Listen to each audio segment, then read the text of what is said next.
Good morning, everyone. Welcome to this morning's study. We got a new week of studies, and there's lots of things we're learning, but I'm not sure which direction we're going as we go through these studies. I know where we're supposed to go, but let's have a prayer and ask for God's direction and guidance.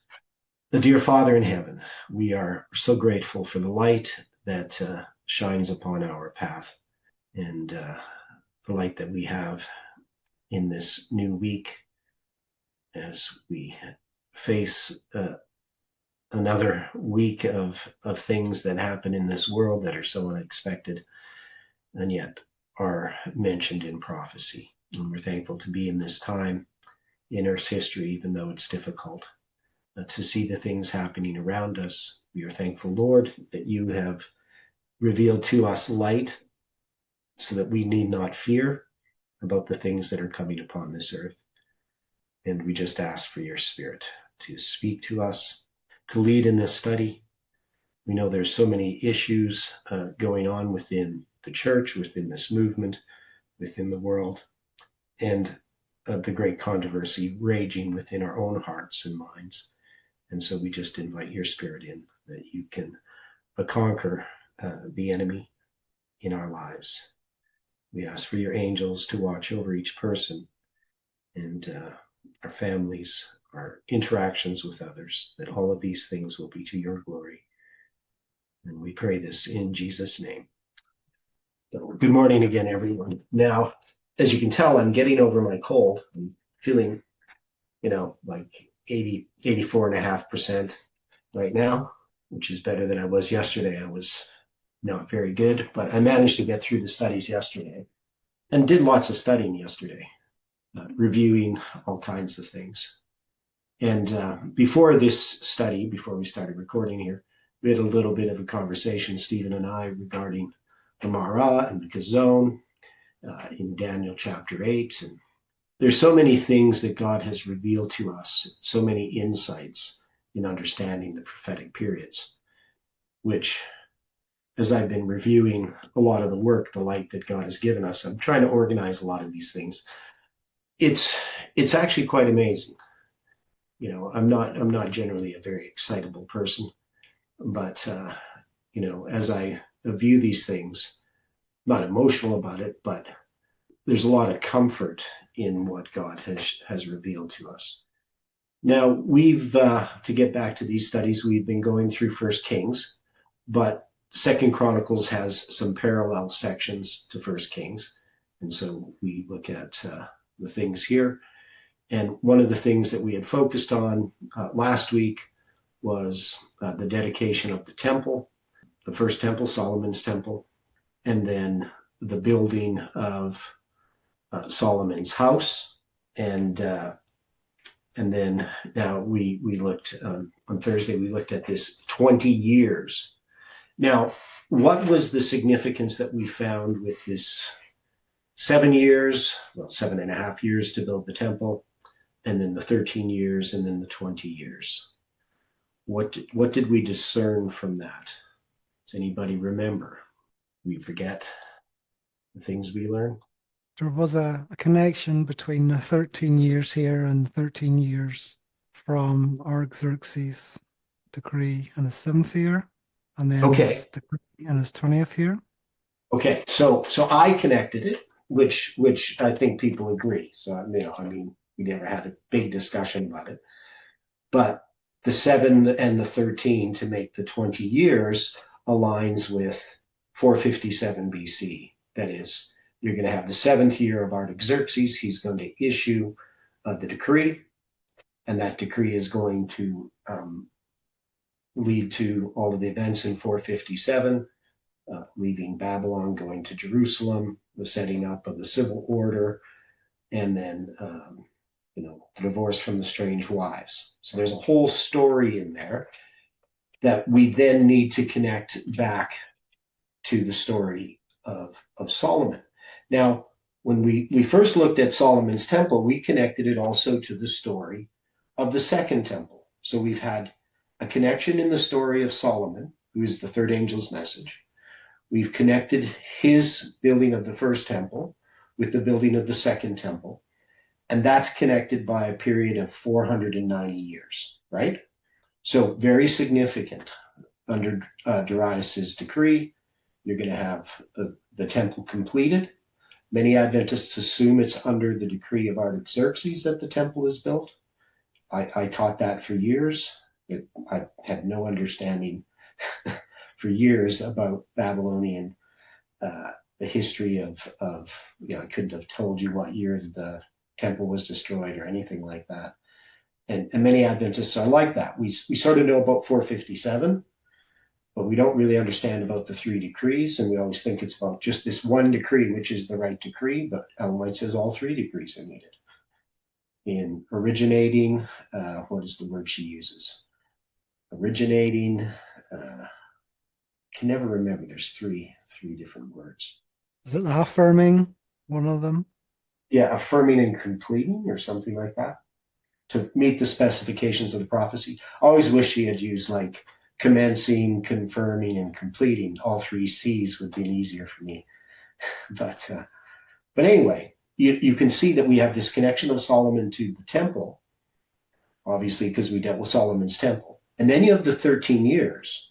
And so that 13 years being connected to 20 years, that it's part of 20 years, that means we can now connect it to the third decree. Now, is there some way that we could have connected Solomon to Cyrus's decree that we hadn't looked at? It's just a thought. But the fact that we can connect Solomon, that is those two decrees, the decree of Darius, or the events connected with that decree, and the decrees of Artaxerxes, the 7th year decree and the 20th year decree, are also connected symbolically to Solomon. Is there some other way that we can connect the history of Cyrus with Solomon's story that we hadn't noticed? Any thoughts on that? I know it's just to throw the thought at you, but the thought just came into my head. So, I mean, we'd probably have to think about it. Now, Cyrus's decree is connected to the end of, so this might be a bit more, I don't know if convoluted is quite the right word, but more involved. So Cyrus's decree is going to end the 70 years captivity that is going to be part of 140 years from Manasseh's captivity. Right? So you got Manasseh's captivity, Daniel's captivity, and then Cyrus' decree is going to be connected with the end of that. Cyrus coming to the throne in the fall of 537 is going to mark the completion of the 70 years from when the first Hebrews were carried away captive. And we often think of that 70-year period just as a standalone 70 yeyears as Seventh-day Adventists. But we know that it's actually an extension because it's the second 7 times, wild beasts shall rob you of your children. And the first 7 times was the breaking of the pride of power. So that's going to be Manasseh's captivity. And it has that word, yasaf, more. I'll prolong your punishment. That is translated in my mind as prolong rather than more. But 7 for your sins. And both the first and the second of the 7 times in Leviticus 26 have that word yasaf, which means to add or lengthen or prolong.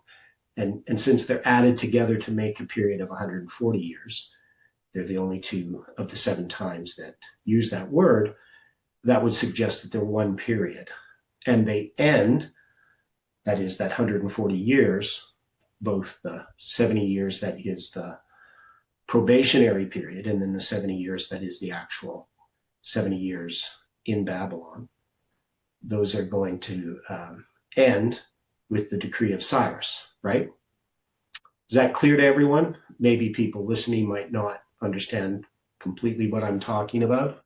So if we keep that in mind, let's see if I can find this here. So if we keep that in mind, is there some way that we can connect Solomon, hit the beginning of his reign, in some way to that 70 years Babylonian captivity ending? Does that make sense to people? that question. Does my question make sense? Repeat the question. The question is, can we take this period of 140 years, that is 2 periods of 70 years, that ends with Cyrus's decree? Is there some way that we can connect that in the story of Solomon? So we've connected the temple, so that's going to connect us to Darius's decree. And we've connected with the symbol of the 7, the 13, and the 20, connecting us to Artaxerxes' decree. Is there some way that we can now connect Solomon to Cyrus's decree? Is there some symbol in this story that we've missed to understand that connection?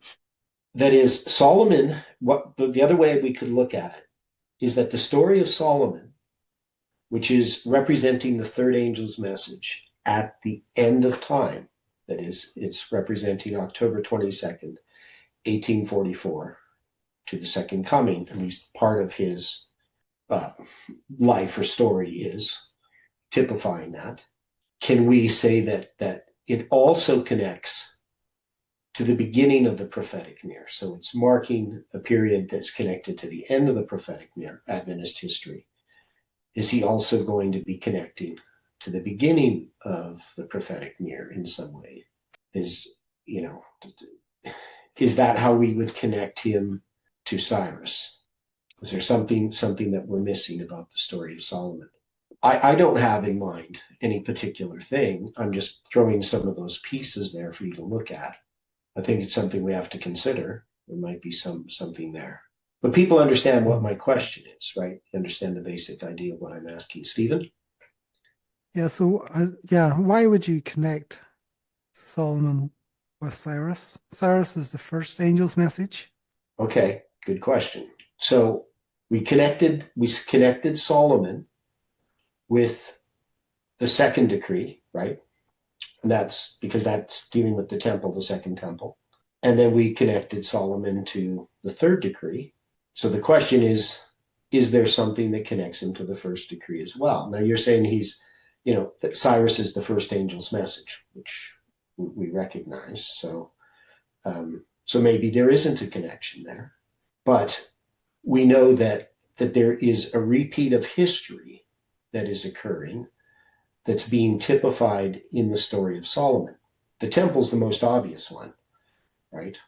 The first temple and the second temple.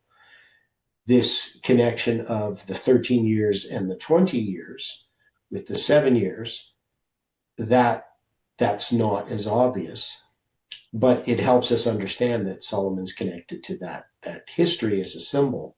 And that gives us some light about how we're going to interpret Solomon. And we could say, well, that's the beginning of the 2300 days. And so it makes sense if Solomon's the third angel's message arriving October 22nd, 1844, then he would be connected to that. It's not necessary that he's connected to Cyrus's, right? It's just a question I have. Is there something that in the story of Solomon that connects? Now, the one thing we could say is that when we first start with Solomon, and I think maybe this is the connection just in as far as his structural aspect, is he's going to start building the temple in the 4th year. So what did we learn from the 4th year? What does that symbolize? That he lays the foundation of the temple in the 4th year of his reign. Did you connect it to the fourth angel's message? Well, we didn't. We connected it to the progressive destruction of 4, so the 4 7 times. But I don't know. See, I don't usually use the term fourth angel's message. I always think it's the second angel. But I understand why we use that term, because it's a repeat. But if we connect it, we also connect it to the 480 years. Now, what is the 480 years connecting? So we got the 4th year. What's that, Stephen? Yeah, so the 480 years goes back to when they came out of the land of Egypt. Okay. So could we connect that to the end of the Babylonian captivity as a parallel? So part of the thing that we see is in this third angel's message that Solomon represents, he's going to contain all of the messages, right? Because in our history, we're in the history of the third angel's message. The first and second angel's messages have to be repeated, right? Mm-hmm. So it makes sense that he connects back to that history. So he's going to connect back. He's going to connect back to coming out of Egypt, specifically when they cross the Jordan. And that's going to be when? What date do they cross the Jordan River? It's the 10th or 1493. Okay, 1493 on the 10th day of the first month, right? Yeah. Yeah. Now, why do they cross on the 10th day of the first month? Well, we know the lamb was picked for the Passover on that date. Okay, yeah, so they're going to pick the lamb for the Passover on that date. And that already had been determined at the original Passover when they came out of Egypt, right? That it would be on the 10th day. So that was 40 years to the day prior. Yes. Okay, good. Yeah. So we got that 40 years to the day prior. Okay. And now also when we deal with Artaxerxes' decree, and we talk about on the 12th day of the first month, they're going to leave the river Ahava. And they're there for 3 days. Now, are they there for 72 hours, or are they there for, what the Bible calls 3 days, sort of being 2 days? How would we look at that? I don't think we would say it's on the 10th day of the first month that they get there, and then they leave on the 12th day of the first month. Yeah, I've kind of thought the 9th. Yeah, I kind of thought the 9th as well. Now, of course, one of the interesting things about that story is that, they're not keeping the Passover, it doesn't appear like. Now, of course, they don't have a temple, and they've been in Babylon. And even though the Passover is being kept in Jerusalem since 515 BC, they're traveling and they're not observing the Passover. Doesn't appear to be the case.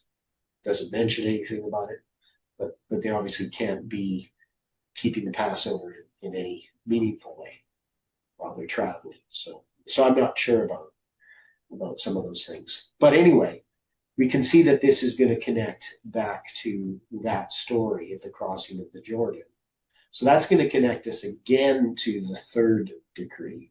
But the third decree in the story of Ezra ties together lots of different lines. We know, for instance, when they leave on the first day of the first month from Babylon, it's going to be on April 26th, right, which is the same day that they left Egypt in 1533. So there's already connections between Artaxerxes' story, or Ezra's story and Artaxerxes' decree, and the Exodus proper, right? But this Solomon connects to the end of the 40 years of when they set aside that lamb, right, to the crossing of the Jordan, come out of Egypt, with that 480 years. So it doesn't really connect us directly to Cyrus's decree. But it does show that there is this connection in what's happening in Solomon. It's reaching back to the past, and it's typifying events in the future.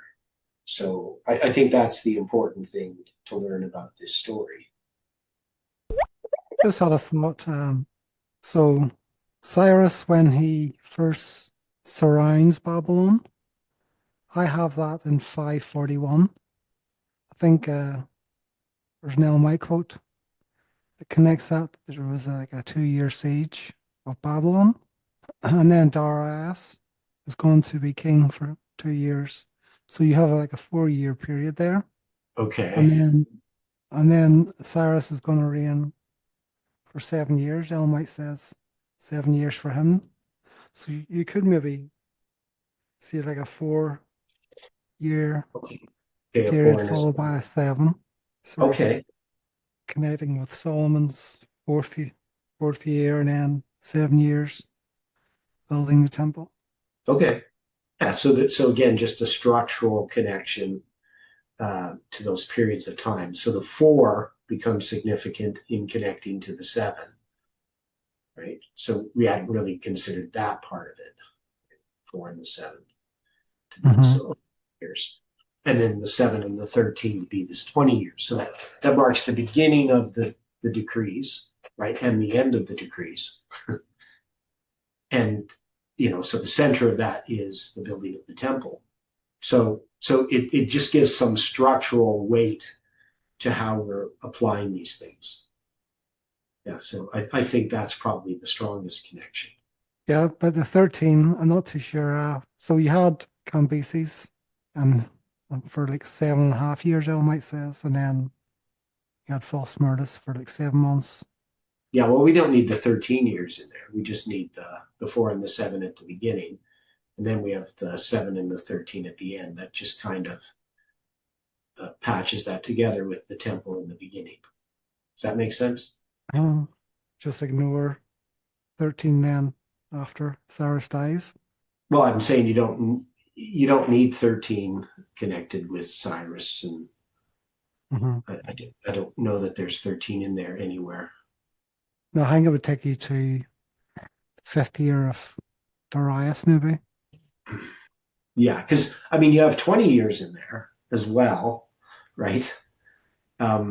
So you do have you sort of have that, because we know there's, as Stephen and I were discussing before the study, the first question he asked me was about the decree in 516. So Ellen White makes some statements that really nail down when the decree of Darius occurred, that is unique to the spirit of prophecy. That is, I've not found that she has used some source or some other chronologist or some other chronology to determine this. But she says that from the decree of Cyrus to the decree of Darius is more than 20 years. And that from the time that they return, so they're going to return in, the 6th month, they're going to arrive at Jerusalem under Cyrus's decree. So from the time that they get there to Darius's decree is going to be less than 20 years. So that means that the distance between Cyrus's decree and Darius's decree is more than 20 years, and then from when they return is less than 20. So that puts Darius's decree just on the average in the summer of 516 BC, right? So that gives us that 20 years. But it's one of these details that I had worked out based partly on the logistics of the decree, but also from the fact that we had this temple lying in ruins for 70 years, and we knew when it was completed. The question was, when was the decree? Was it like most people have it basically 4 years before the temple was dedicated? Like they put it in 520. They just somehow assume the decree happens as soon as Darius comes to the throne, but it's not quite like that. We have the preaching of Haggai and Zechariah after Darius comes to the throne, urging the people to complete the temple. And then they're going to, of course, start building the temple. And then the enemies are going to come in and complain that they're building the temple. And then that complaint has to go to the Persian government, to Darius. And then they're going to have to do this search in the records, which is going to take them some time. And then they're going to finally have to issue a decree, basically reaffirming Cyrus's decree, which allows them to complete the building of the temple. And Ellen White puts that decree as basically in the summer of 516, 4 years later than everyone else places that decree.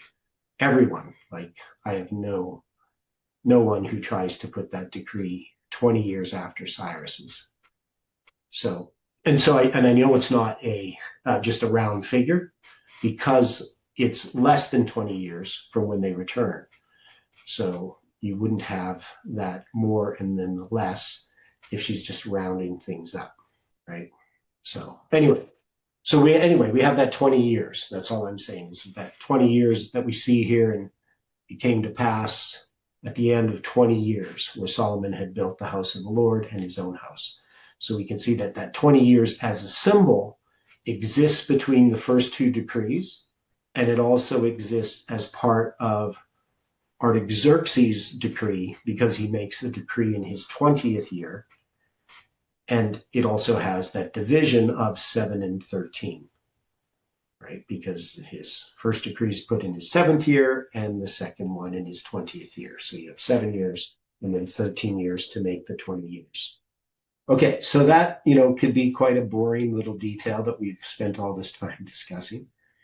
And any thoughts on it of why this is important? How does this help us?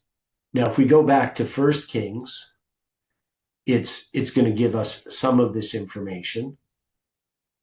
So that section in 2 Chronicles is also here in 1 Kings. This was in the chapter dealing with after he'd finished building the house of the Lord, the Lord appears to Solomon. Came to pass when Solomon had finished building the house of the Lord and the king's house, and all Solomon's desire which he had pleased to do, that the Lord appeared to Solomon the second time, and he had appeared as he had appeared unto him at Gibeon. And the Lord said unto him, I have heard thy prayer and thy supplication that thou hast made before me. I have hallowed this house which thou hast built, and put my name there forever, and mine eyes and mine heart shall be there perpetually. And if thou wilt walk before me as David thy father walked, in integrity of heart and in uprightness, to do according to all that I have commanded thee, and wilt keep my statutes and my judgments, then I will establish thy throne of thy kingdom upon Israel forever. The throne of thy kingdom upon Israel forever, as I promised to David thy father, saying, there shall not fail thee a man upon the throne of Israel. But if ye shall turn, and notice the word turn there, shuv, is doubled. But if ye shall turn, at all turn, it says, but when it's doubled, it's just an intensification, right? There's another word for it. From following me, ye or your children, and will not keep my commandments and my statutes which I have set before you, but go to serve other gods and worship them, then I will cut off Israel out of the land which I have given them, and this house which I have hallowed for my name will I cast out of my sight, and Israel shall be a proverb and a byword among all people. And at this house which is high, everyone that passeth by it shall be astonished, and shall hiss. And they shall say, why hath the Lord done thus unto this land and to this house?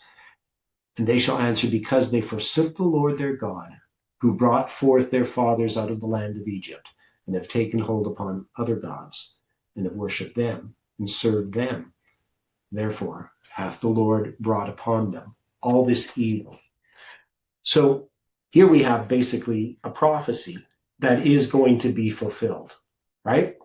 Now, the critics, they always just say, well, these things were written much, much later, which there's really no evidence for that other than their skepticism.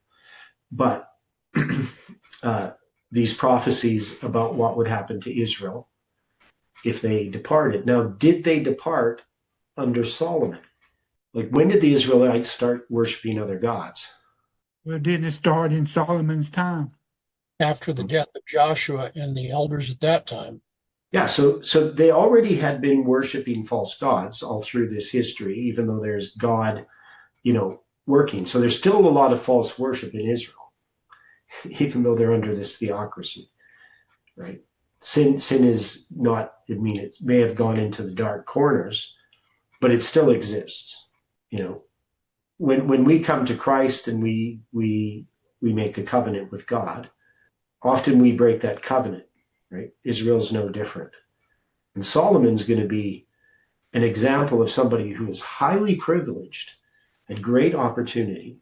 And since he represents the Seventh-day Adventist Church under the third angel's message, right, we're going to see that there's a parallel between Solomon and his personal experience and Israel, but also with the Seventh-day Adventist Church. And this is really where we're trying to, as we get into Solomon, we're really trying to understand this. Now, other comments? Some other people, I think, had comments, or Dwight, do you have more to say on that? Just listening.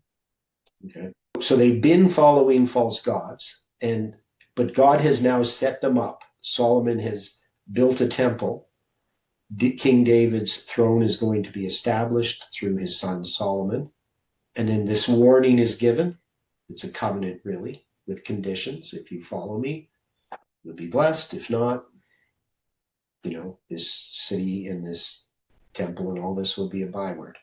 But I think the false gods really get more pronounced when Jeroboam sets up the two calves in Bethel and Dan. Mm-hmm. Yeah, no doubt about that. So, but Solomon, in a sense, creates the groundwork for that with his own personal apostasy, right? And I think Ellen she talks about idols that have been set up, I think, on the Mount of Olives. By Solomon? Yes. Yeah. So he's going to build some. Yeah, go on. And it's going to be Josiah that's going to be knocking them down. Yes. Yeah, so all of those things that happen in the time of Solomon that sort of set the tenor, I guess, for the rebellion that's going to happen under Jeroboam. So, Solomon's son Rehoboam is going to carry on the kingdom in Judah, David's line in Judah. But in northern Israel, it's going to be Jeroboam. And so northern Israel is then going to separate. We know this history, but Solomon has set that up, and he's set up these false temples and things for his many foreign wives. So it becomes a gradual apostasy. First it starts out as witnessing, right? We're going to reach the Protestants, with the Adventist message. But before you know it, you're in bed with the Protestants, right? So you got the evangelical conferences, Seventh-day Adventists answer questions on doctrine, and Adventism goes into darkness, right? So we see the same sort of thing paralleled in Solomon's life. And then that opens up the door for what happens at his death. Now, God, of course, is not going to destroy Jerusalem right away, right? He has this warning, but we know that these prophecies, this warning is also connected to the prophecy of Leviticus 26, because God does not say, the moment you do that, all my mercies withdrawn, and that's it. No, he's going to send natural consequences, and he's going to send chastisements, which are corrective punishments. They're meant to correct you, right? A chastisement is not an execution, because we chastise our children, we don't execute them. And so God does the same with his people. But at some point, you have to kick them out, right? They were so rebellious. Okay. So here in 1 Kings 9, verse 10, it came to pass at the end of 20 years, when Solomon had built the two houses, and the house of the Lord and the king's house, you're going to have the same parallel to the chapter we looked at in 2 Chronicles. Now, we had gone, just to remind you here, because we had the ark brought into the temple.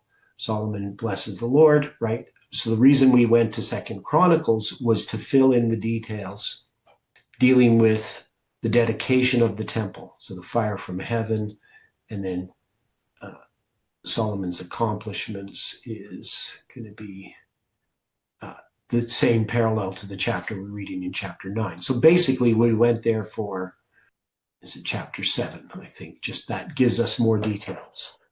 And that's going to give us that structure of, which we spent a bit of time on, dealing with the 15 days. So the chronology of that period of time. Okay, so just a reminder of where we had been. So now we're really basically lining these up. So there's an extra chapter in 2 Chronicles that you don't have in Kings. Now we also had in addressing this period of time. So what was the significance of the period of time between the dedications of these two temples? What was that about? Do you remember? So we had from Solomon's prayer on the 8th day of the 7th month, which is when he dedicates the temple, right? there's 179,128 days to the dedication of the temple on March 12th, 515 BC. So just a reminder, that is a period of 490 years. And how many days? So 490 biblical years. So if you go from the 8th day of the 7th month to the 8th day of the 7th month in 516, from 1006 BC to the 516 BC, same biblical date, and then you count to the dedication of the temple in 515. How many days was it? Anybody remember? I have 144 in my mind, but I'm not sure. Yeah, so it's 144 days. So we took that symbol to say that Solomon's temple and the temple that's going to be completed under Darius's decree, the second temple, that 490 years is a symbol, right? Which we obviously connect to the 490 years, probation and so forth. But also it connects Millerite history to our history, the repeat of history. So it's an example of a repeat of history, and the symbol that's there at the end, the 144 days, represents our history because we're in the time of the 144,000. So that 144 days becomes a symbol. And then we had the 7 days, and the eighth day, right? So the 15 days. I'll just show you the diagram again. And this becomes significant in that we can say that this connects to the prophetic mirror, the 21260s. We could say that's what it's referring to. It could be from 34 AD to 1798. We could also connect it all the way back to the story of Joseph, because remember, we have 7 times 252 to 34 AD, and then 7 times 252 to 1798. And then we're just saying that 8th is the 46 years. So that's just, a symbol there, right? So anyway, it's just showing that structure of the prophetic mirror, or of the 2520 at the beginning. So we can say that this is Millerite history ending October 22nd, 1844. This 8th day of the 7th month, we say there's 144 days in here. Obviously, it's going to be probably in the summer that you're going to have. It'd have to be in the summer that you're going to have the decree. So it's not like this isn't from Darius's decree that there's 144 days. So because it has to be less than 120 or less than 20 years from when they come in. So it can't be that late. But we have that symbol of 144. So we can say that this is kind of like, the time of the end in our time. So this is this period of time, whatever event this would be a parallel to in our history. We could just say it's 9/11 or something like that, just as a symbol. And then you have the 144 days. Hey, Theodore. Yep. Could you slide that down a little bit and to the right a little bit? Down and to the right. The top numbers. You just want to see all the numbers? Yeah. There you go. Thank you. Yeah. I'm just thinking that it's 15 days dedicating the temple. Mm-hmm. Prophetically, that's 1 hour. Okay. So I'm just wondering, could you maybe connect that to the hour? The 10 kings give their power unto the beast or something, or maybe other hours. Or you could connect it to the hour of, maybe that 8th day represents, the end of like the second woe or something like that. Can you remind me what March 12th? The hour day here. What's that? Yes. Can you remind me what March 12th, 515 BC Yeah. is? So in Ezra chapter 6, it's going to talk about the dedication of the temple. It's going to happen on the 3rd day of the 12th month, right? The 3rd day of Adar, that you're going to have the dedication of the temple. And the date it is on the Julian calendar is the inversion. It's going to be the 3rd month, 12th day, which is March 12th, 515 BC. So that's the dedication of the temple. And then they're going to have the Passover 40 days later, which they're going to mention there in Ezra chapter 6. Yeah. I know we're reviewing a lot of these things, so somebody watching these may not be familiar with all of these dates and the different verses and how we've arrived at them. But anyway, that's this. So this connection between Solomon's story and our story is a connection between Solomon's history of the first temple and the history of the second temple.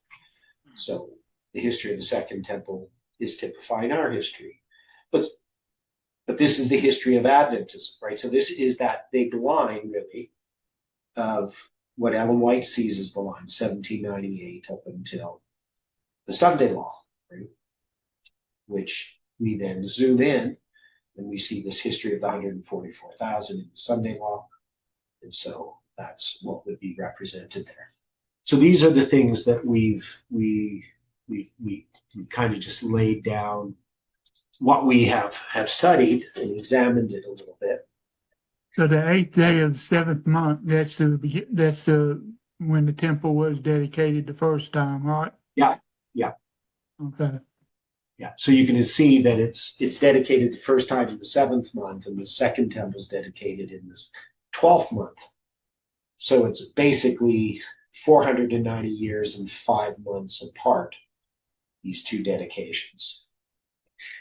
So anyway, we looked at this 20 years, and then it's going to talk about some of this work that's being done by Hiram, king of Tyre. He had furnished Solomon with cedar trees and fir trees and with gold according to all his desire. That then King Solomon gave Hiram 20 cities in the land of Galilee. And Hiram came out from Tyre to see the cities which Solomon had given him, and they pleased him not. And he said, "What cities are these which thou hast given me, my brother?" And he called them the land of Kabul unto this day. So Kabul means a sterile in the sense of limitation. So it was displeasing to him.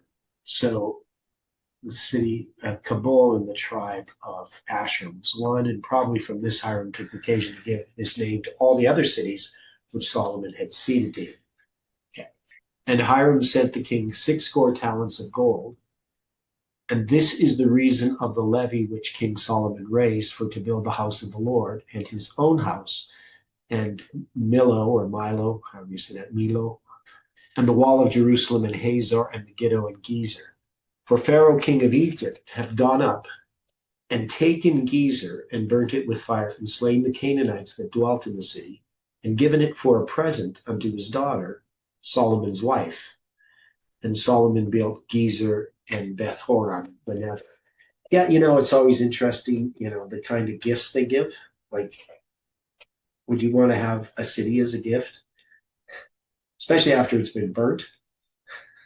And all the cities of store that Solomon had, and cities for his chariots, and cities for his horsemen, and that which Solomon desired to build in Jerusalem and in Lebanon and in all the land of his dominion.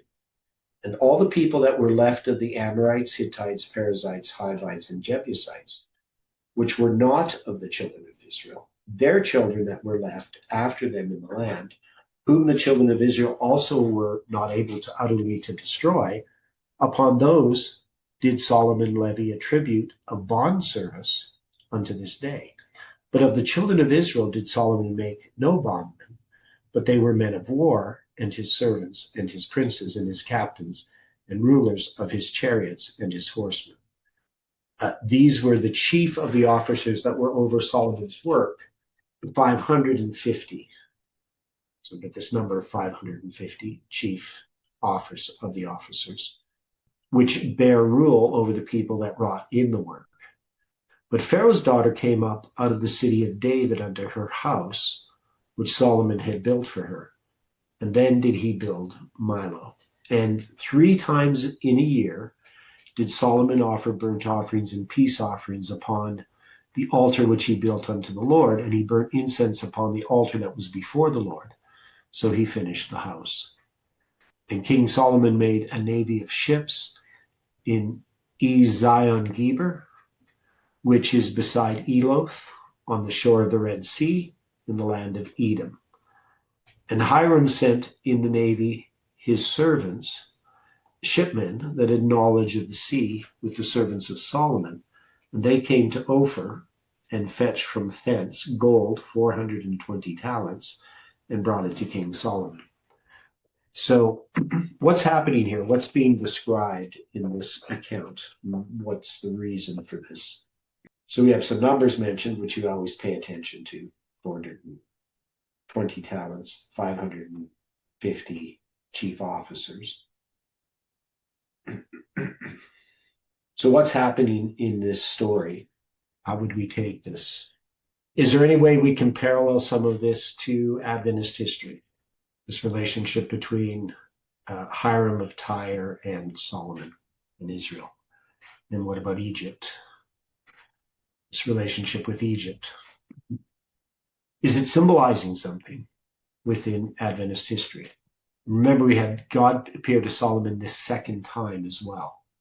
Is there some way that where we would place this in Adventist history?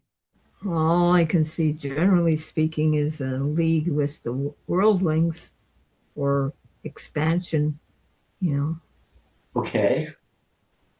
Yeah, so in Adventism, what would these symbolize particularly? Oh, with the evangelicals, with the ecumenical movement. I mean, I'm sure that you and Dwight and others are quite a lot more emphatic and know a lot more about it than I do. But Okay. So the worldwide church, what's it called? You know what I'm talking about. I'm sorry, Angela. Ain't he making a league with a pagan nation? yeah, okay. But are there Yeah, all symbols? through there. Yeah, are there symbols here? So, for instance, it says Hiram sent the king 60 talents of gold. 60, that's how much? Score is what? 120. Yeah, so a score is 20, so 60 is 120 talents of gold. Is there some symbol there that we could use in understanding how that relates to Adventist history? We also have the 550 chief officers. So all of these different symbols. 120 with Noah's years of probationary time for the unbelievers. Okay. Yeah. So maybe connects that first 120 years as a symbol. I think there's other mentions of gold that Solomon receives. I think there's like 420. Yeah, there's the 420 at the end of the chapter. Yeah, so that's 660. Okay. And then there's a verse, I think it's in chapter 10, where it mentions Solomon receives 666 talents of gold per year. So yeah, where is that? I think that's chapter 10 of Queen of Sheba, or in that time. Yeah, she gave 120 talents of gold. Spice is a very great score. So you're going to get another in 1010. You get 120 talents of gold. So that's 60, just written differently. Yeah. So this gold here is gold of Ophir. Okay, yeah. So we probably need to read it all. So maybe we'll just go back to the beginning. So when the Queen of Sheba heard of the fame of Solomon concerning the name of the Lord, she came to prove him with hard questions. And she came to Jerusalem with a very great train, with camels that bear spices, and very much gold, and precious stones. And when she was come to Solomon, she communed with him of all that was in her heart. And Solomon told her all her questions, and there was not anything hid from the king which he told her not. And when the king of Sheba had seen all Solomon's wisdom in the house that he had built, and the meat of his table, and the sitting of his servants, and the attendance of his ministers, and their apparel, and his cupbearers, and his ascent by which he went up unto the house of the Lord, there was no more spirit in her. She said to the king, it was a true report that I heard in mine own land of thy acts and of thy wisdom. Howbeit I believed not the words until I came, and mine eyes had seen it, and behold, the half was not told me. Thy wisdom and prosperity exceedeth the fame which I heard. Happy are thy men, happy are these thy servants, which stand continually before thee, and that hear thy wisdom. Blessed be the Lord thy God, which delighted in thee, to set thee on the throne of Israel, because the Lord loved Israel forever, and therefore made he thee king to do judgment and justice. And he gave the king she gave the king 120 talents of gold. Okay, so before we get into that gold, we'll look at that. So one of the things about this Queen of Sheba, I mean, because we're all familiar with the story. Queen of Sheba came to see Solomon and was amazed. You know, it's one of those stories, you know, children's Bible stories that stand out. Now the word itself, Sheba,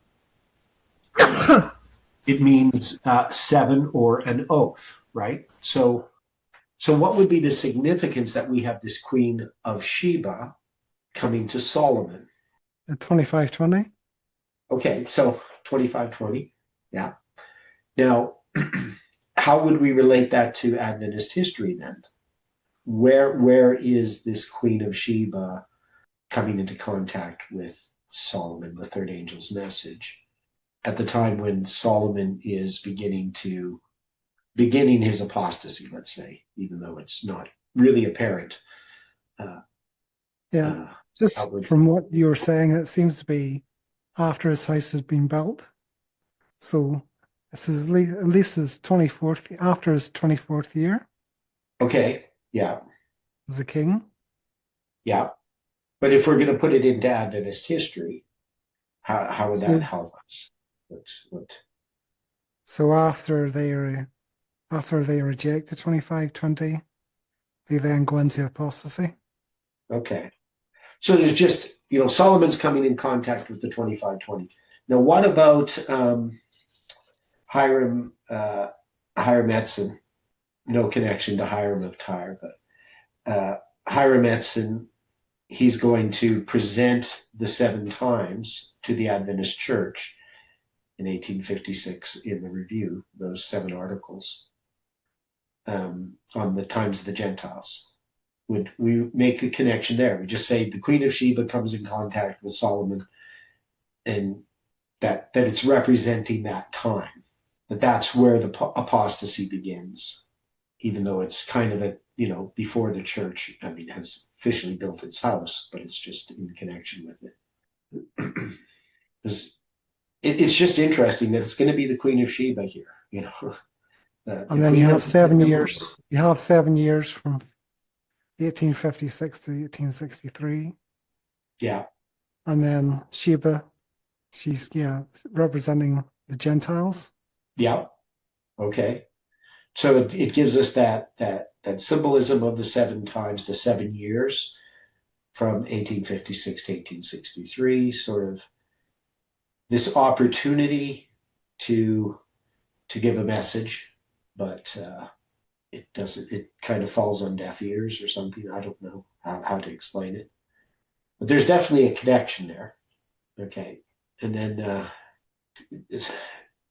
and so it says, she gave the king 120 talents of gold and of spices, very great store, and precious stones, and there came no more such abundance of spices as these which the Queen of Sheba gave to Solomon. Now, can this gold and these spices and these stones, can they represent light? Can they represent things from the message of William Miller from his casket? That's just what I was thinking of. Okay. Yeah. And then the navy to the King Solomon, and the navy also of Hiram Edson that brought gold from Ophir, and brought in Ophir great plenty of almug trees. I don't know what an almug tree, and precious stones. So what is that kind of tree? Maybe it's like a rubber tree or something. Yeah, sandalwood. I have no idea. Yeah, they don't know. A tree from Lebanon, some kind of tree, almug. Okay, so we don't know what that tree is. the response of the Queen of Sheba in First Kings 10:7 reminds me of Job 42:5 and 6, where he says, "I've heard of thee, God, by the hearing of the ear, but now mine eye seeth thee. Wherefore I abhor myself, and repent in dust and ashes." I think 25:20 would be a call to repentance. Yeah. And a real vision of God, a mirror vision. Yeah.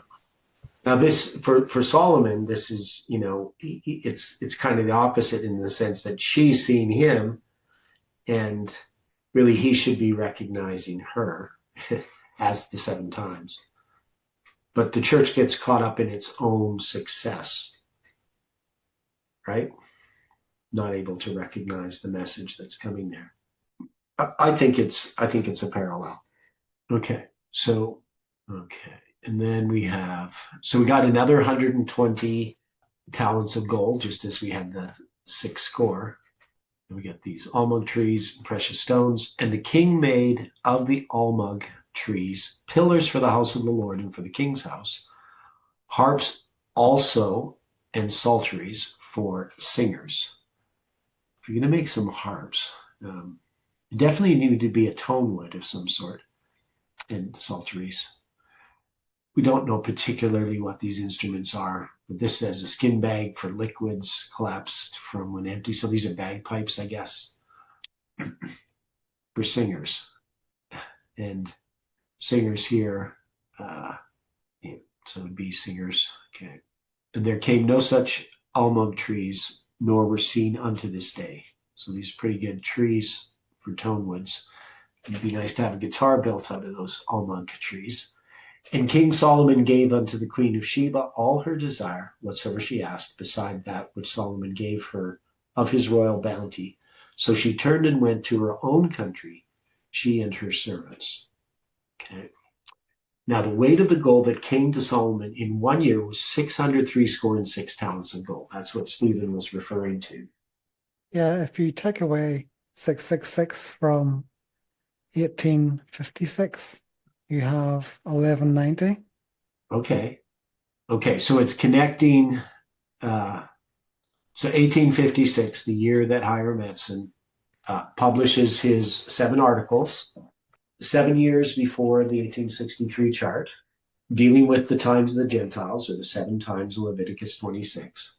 And you're saying that if we take this 666 and we subtract it from 1856, we get 1190, the number of days from November 9th to your birthday, but also part of that symbol of 11,900 days and 1,190 minutes and 1,190 days between 391 years and 144,000 days.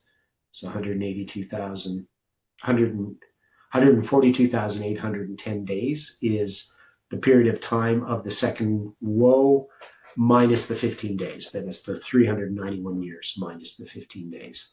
So from July 27th Gregorian in 1449 to July 27th in 1840 is 142,810 days. You add 1,190, you get 144,000. Right. So you got 66 right here, right? 666. Okay. 666.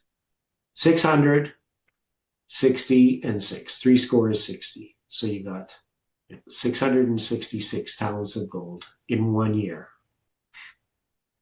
Okay. And he made other money, spices, and all this kind of stuff, and trade and so forth. But of actual gold, that's what he got. So we can connect it in a way that other people can't, because we have an insight into this story that it's referring to with the Queen of Sheba. It's referring to the 7 times, and that period that's given of 7 years to assess Hiram Edson's, Hiram King of Tyre, whatever you want to call him, the times of the Gentiles, right? We have the times of the Gentiles published in 1856. And we can connect that by subtracting 666 from 1856 to get that symbol for 11/9 or 9/11, right? So it becomes very significant to us that we can see this connection. This part would not be as significant to other people looking at this because they're not familiar with that symbol, particularly in how we've used it.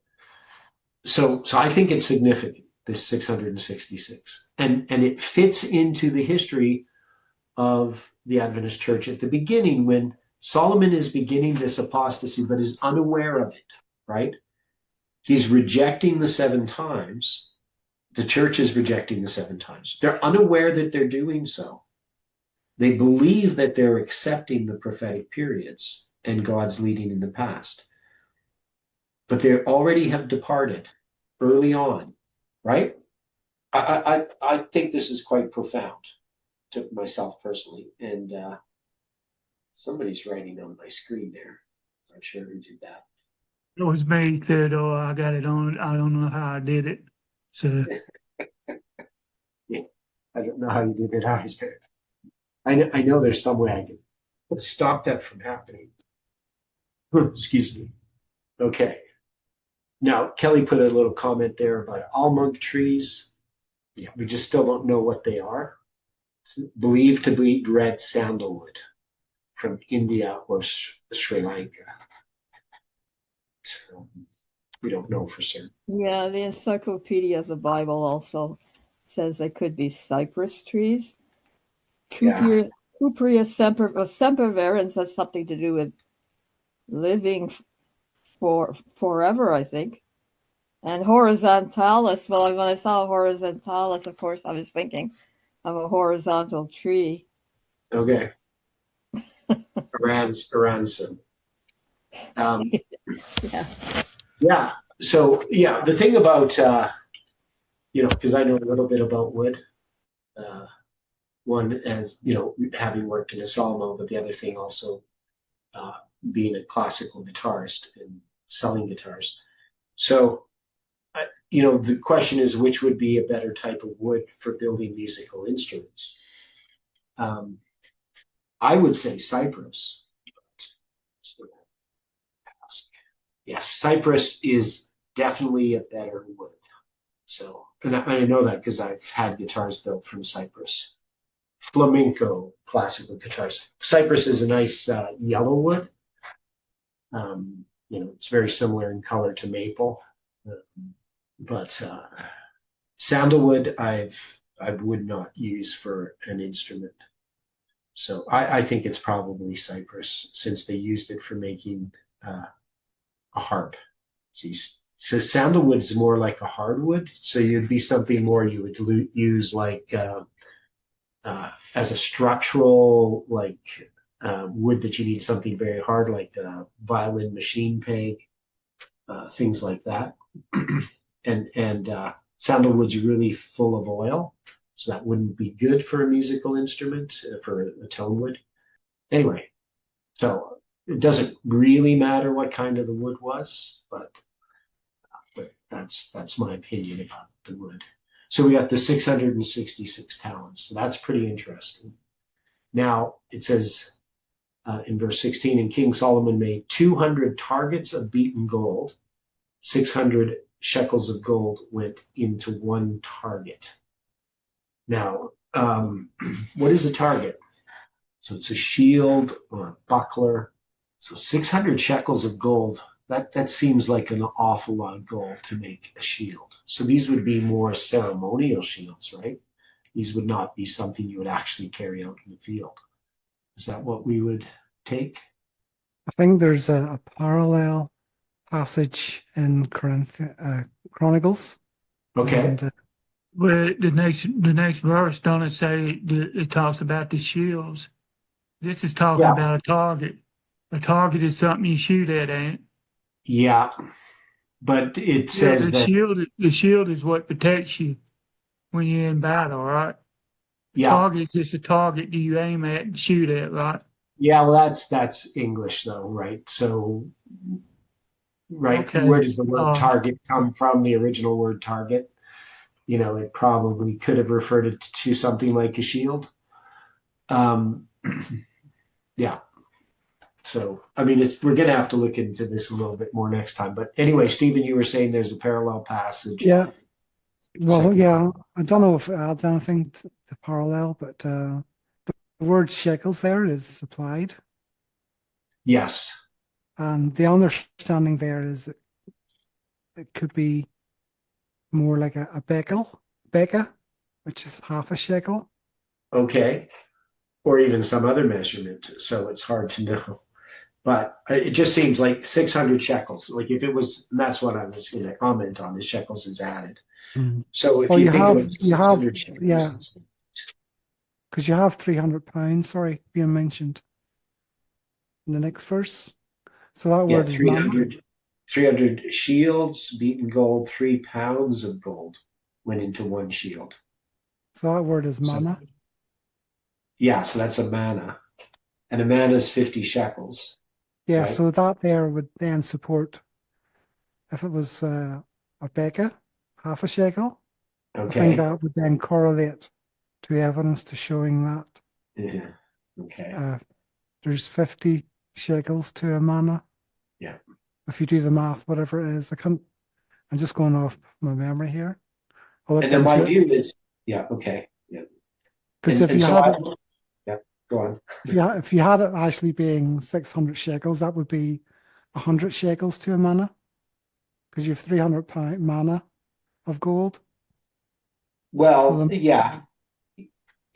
Though, we got the shields and the targets, right? So they're not the same thing. And I think these would be more decorative as well, right? So however, because it's going to talk about his throne and so forth. So I think these would be things within his throne room, within his palace. But we're going to have to come back to this tomorrow. Any final thoughts before we close with prayer? Yeah, I was going to say, why would he use targets in one in the front, first and 16th, and shield in the 17th if they're the same thing? Well, we're not saying they're the same thing.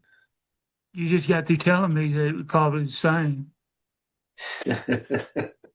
No, what we're saying is that the word targets is in the dictionary says it could be a shield or a larger shield or a buckler, right? Well, that's what you told me a few minutes ago, right? Yeah, because that's what it says in the dictionary. Okay. All right. And then when we look at the word shield, it says a shield or a buckler, right? So I'm not even particularly certain what a buckler is, but I'm just saying that a target, the reason why a shield would be called a target in English is just, we think of as target as something you shoot an arrow at, right? Or shoot a bullet at, fire a weapon or a gun or something. But the thing is, you can see that the old English word target doesn't necessarily mean what the word target means today, is what I was saying. Right? Okay. All right. Makes sense? Yeah, it's just just because it has a word target, it doesn't mean you have to think about what we think of as a target. So there's some kind of decorative thing. It's definitely not. I knew it's probably symbolic anyway, but I'm just. Yeah. But it's definitely not a target. He's not making targets, out of gold that people are going to shoot at. He's making some kind of decorative shield or whatever. So it's probably a particular type of shield. And then the word shield is another type of shield. But these are decorative shields, right? They're just something that you would place in as a decoration on the walls of your throne room or something like that. I apologize for the scribble scrabble. But... That's okay. It's nice and decorative. Okay. So thanks for that. Okay, let's close with prayer. Dear Father in heaven, thank you for this day. And we just ask once again that you can be with us as we continue to think about these things. We're thankful for the things that you've been showing us from your word. I'm thankful that I'm feeling much better. And I just pray, Lord, that you can help us to contemplate your goodness and love throughout this day and your word, and that you can bring us together again to study these things. And this is our prayer in Jesus' name. Amen.